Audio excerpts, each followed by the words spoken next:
Our Boyhood Days is written by Booker T. Washington.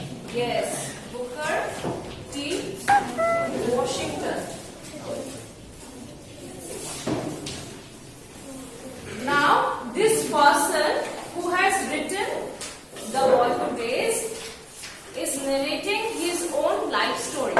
So when an author or a person narrates his or her own life story, we call it as an autobiography. Very good. We call it as an autobiography. Now, suppose I am writing somebody else's biography, then it will be called a biography. Okay, written by me. But if I am writing my own biography, then it will be autobiography. Okay. So Booker T. Washington was a slave. When we understand that this guy was a slave, we also know that he will be a victim of what? Victim of, it's very recent also, the phenomena that is happening in USA. He belonged to USA only. What is happening in USA? The phenomena of racism. So he was, as he was a slave, he was a victim of racism. Now, how is this relevant to you? Because this person did not have the luxury to read and write. That means this person did not have the luxury to be educated. Why? Because he was a slave. And as we all know, slaves are not supposed to have a life of their own. Their master dictate or ask them to dedicate their lives to them. Okay? So, this guy did not have any constitutional rights as well. So, it is not that he could approach the court and ask for his legal rights to live or humanitarian rights. This person did not have any kind of rights in that era. Okay? Nowadays, slavery doesn't exist. But during that time, he was a slave. Therefore, he did not have any rights of his own. But he wanted to have the right to education. He wanted to read and write. Now, this is a story about the struggle. How he achieves his dreams to read and write. So, let's understand the background of this. Okay. So, Booker T. Washington was a slave in United States of America. Okay. Exactly in which state? West Virginia. In 1856. That means in the 19th century. In the year 1856. Booker received no education since the law did not allow slaves to read and write. Slavery finally came to an end in the year 1865. Very good. So you need to remember. This might come as MCQ. The slaves were freed and were allowed to settle wherever they chose, but life was still not easy for the former slaves. Former slaves as in those who were slaves before him. They had absolutely no rights. In this extract, Booker T. Washington speaks of his struggle to learn to read and write. So I will go through the important points in this lesson. You keep up with me. If you don't understand anything, you are free to raise your hands. Okay? Let's look at paragraph number 2. Who helped him realize his dream? His mother. Nobody was with him. There was no system of education for the slaves. But who stood by him? His mother. Okay? So he had learned from somebody that the way to begin to learn to read was to learn the alphabet first, as we learn ABCD in the primary stages of education. Okay?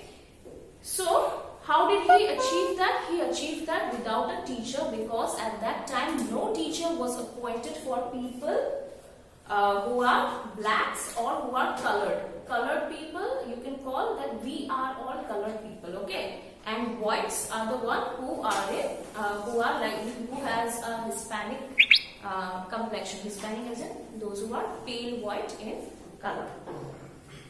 So, he could find no one to teach him, because in his community there was no teacher who could teach him, as there was no such system and it was taken as a crime in that era. If a person of color could learn to read and write, it was taken as a crime because they were not supposed to be educated, so that they could remain oppressed. Okay. So in all his efforts to learn to read, his mother fully shared his ambition. Mother always wanted that he could learn to read and write. Now look at paragraph number 5. He could find a young colored boy who had learned to read in the state of Ohio come to Malden. Malden is in West Virginia. That is his place. Okay. So when a colored person with the knowledge of learning to read and write came to his own place, what they did is that everybody was really excited. So people of his community, regardless of the age, even the oldest of the people and the youngest of the people, they all surrounded him and they all wanted to know what the newspaper had in store. Okay, what are the news that are globally relevant or that is happening in their state. So this person could only narrate it to them. Okay, so that they could understand. Paragraph number 6. About this time, the idea of opening some kind of a school for the colored children in the village began to be discussed by members of the race. So after this person could introduce them to the gift of reading and writing, they started to think that even we should have a school for ourselves. Since nobody is looking after our community, let us all join forces and open a school so that we all can learn to read and write.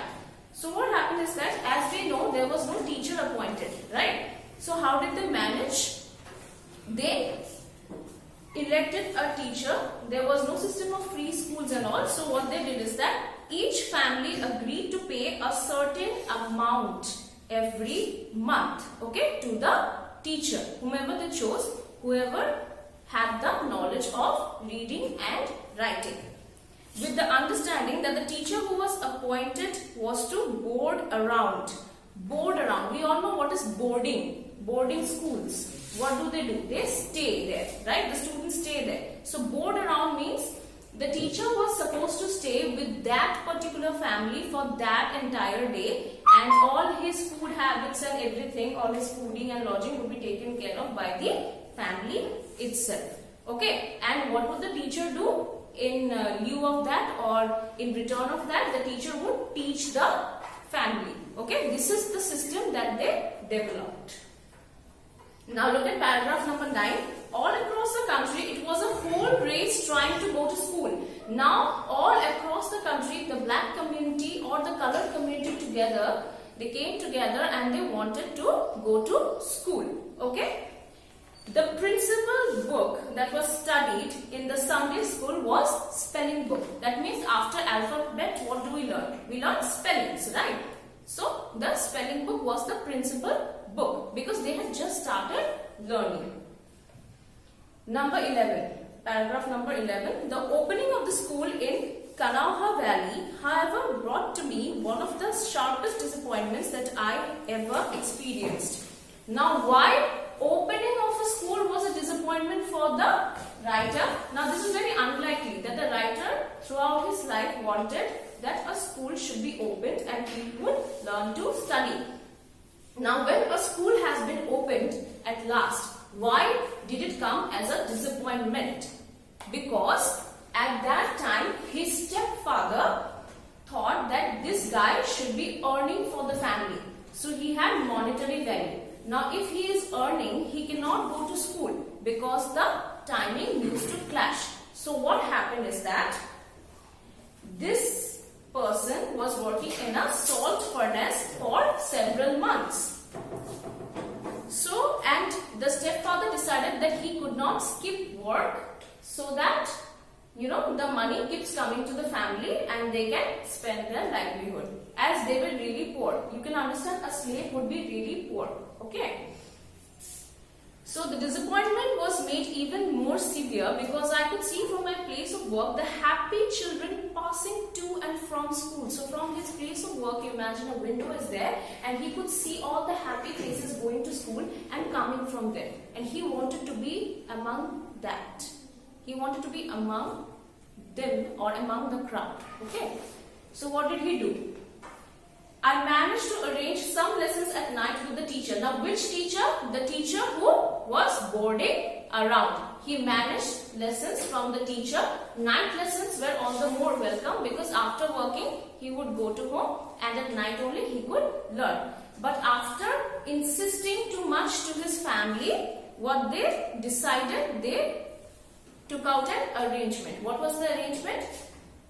Till 9 a.m. he will be working in the furnace. After that he'll be going to school. After coming from school again for 2 hours he'll be working. Okay, that was the arrangement that was worked out. Because obviously he had monetary value and the family could not risk letting him go. Okay, so now what he did was that there was another problem. What the problem was? If he was to leave the work at 9 a.m., the school had exactly started at 9 a.m. So whatever he did, he used to miss few minutes or even a few, let's say half an hour of school. So he did not want to do that, always arriving late at school.